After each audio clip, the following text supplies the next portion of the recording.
I feel so fortunate that my first job was working at the Museum of Modern Art on a retrospective of painter Elizabeth Murray.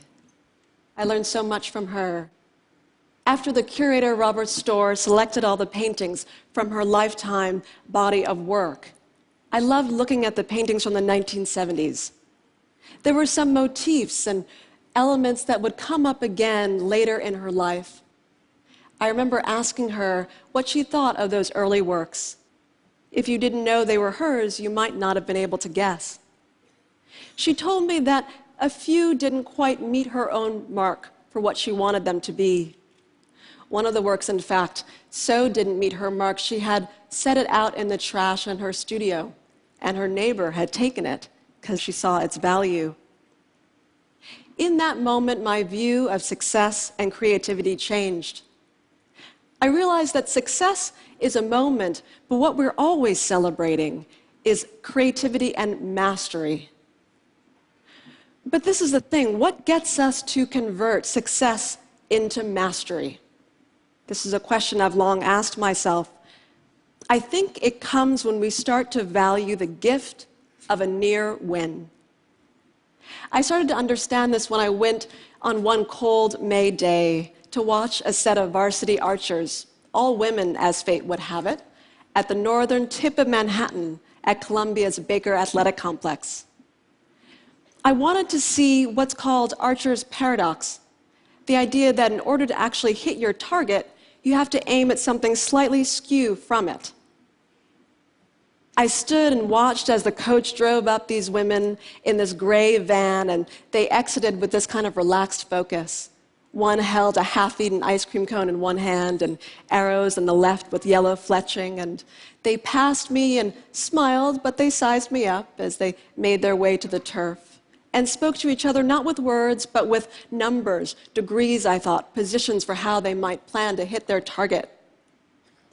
I stood behind one archer as her coach stood in between us to maybe assess who might need support, and watched her, and I didn't understand how even one was going to hit the 10 ring. The 10 ring from the standard 75-yard distance, it looks as small as a matchstick tip held out at arm's length. And this is while holding 50 pounds of draw weight on each shot. She first hit a 7, I remember, and then a 9, and then 2 10s, and the next arrow didn't even hit the target. And I saw that gave her more tenacity, and she went after it again and again. For 3 hours, this went on. At the end of the practice, one of the archers was so taxed that she laid out on the ground just starfished, her head looking up at the sky, trying to find what T.S. Eliot might call that still point of the turning world. It's so rare in American culture, there's so little that's vocational about it anymore, to look at what doggedness looks like with this level of exactitude, what it means to align your body posture for 3 hours in order to hit a target, pursuing a kind of excellence in obscurity. But I stayed because I realized I was witnessing what's so rare to glimpse, that difference between success and mastery. So success is hitting that 10 ring, but mastery is knowing that it means nothing if you can't do it again and again. Mastery is not just the same as excellence, though. It's not the same as success, which I see as an event, a moment in time, and a label that the world confers upon you. Mastery is not a commitment to a goal, but to a constant pursuit. What gets us to do this, what gets us to forward thrust more, is to value the near win. How many times have we designated something a classic, a masterpiece even, while its creator considers it hopelessly unfinished, riddled with difficulties and flaws? In other words, a near win. Elizabeth Murray surprised me with her admission about her earlier paintings. Painter Paul Cézanne so often thought his works were incomplete that he would deliberately leave them aside with the intention of picking them back up again. But at the end of his life, the result was that he had only signed 10% of his paintings. His favorite novel was The Unfinished Masterpiece by Honoré Balzac, and he felt that the protagonist was the painter himself. Franz Kafka saw in completion what others would find only works to praise, so much so that he wanted all of his diaries, manuscripts, letters, and even sketches burned upon his death. His friend refused to honor the request, and because of that, we now have all the works we now do by Kafka.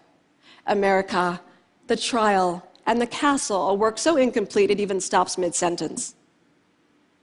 The pursuit of mastery, in other words, is an ever onward almost. Lord, grant that I desire more than I can accomplish, Michelangelo implored, as if to that Old Testament God in the Sistine Chapel, and he himself was that Adam with his finger outstretched and not quite touching that God's hand. Mastery is in the reaching, not the arriving. It's in constantly wanting to close that gap between where you are and where you want to be. Mastery is about sacrificing for your craft and not for the sake of crafting your career. How many inventors and untold entrepreneurs live out this phenomenon? We see it even in the life of the indomitable Arctic explorer Ben Saunders, who tells me that his triumphs are not merely the result of a grand achievement, but of the propulsion of a lineage of near wins. We thrive when we stay at our own leading edge. It's a wisdom understood by Duke Ellington, who said that his favorite song out of his repertoire was always the next one, always the one he had yet to compose. Part of the reason that the near win is inbuilt to mastery is because the greater our proficiency, the more clearly we might see that we don't know all that we thought we did. It's called the Dunning-Kruger Effect. The Paris Review got it out of James Baldwin when they asked him, "What do you think increases with knowledge?" And he said, "You learn how little you know." Success motivates us, but a near win can propel us in an ongoing quest. One of the most vivid examples of this comes when we look at the difference between Olympic silver medalist and bronze medalist after competition. Thomas Gilovich and his team from Cornell studied this difference and found that the frustration silver medalists feel, compared to bronze, who are typically a bit more happy to have just not received fourth place and not medaled at all, gives silver medalists a focus on follow-up competition. We see it even in the gambling industry that once picked up on this phenomenon of the near win and created these scratch-off tickets that had a higher than average rate of near wins, and so compelled people to buy more tickets that they were called heart stoppers and were set on a gambling industry set of abuses in Britain in the 1970s. The reason the near win has a propulsion is because it changes our view of the landscape and puts our goals, which we tend to put at a distance, into more proximate vicinity to where we stand. If I ask you to envision what a great day looks like next week, you might describe it in more general terms. But if I ask you to describe a great day at TED tomorrow, you might describe it with granular, practical clarity. And this is what a near win does. It gets us to focus on what right now we plan to do to address that mountain in our sights. It's Jackie Joyner-Kersee who in 1984 missed taking the gold in the heptathlon by 1/3 of a second. And her husband predicted that would give her the tenacity she needed in follow-up competition. In 1988, she won the gold in the heptathlon and set a record of 7,291 points, a score that no athlete has come very close to since. We thrive not when we've done it all, but when we still have more to do.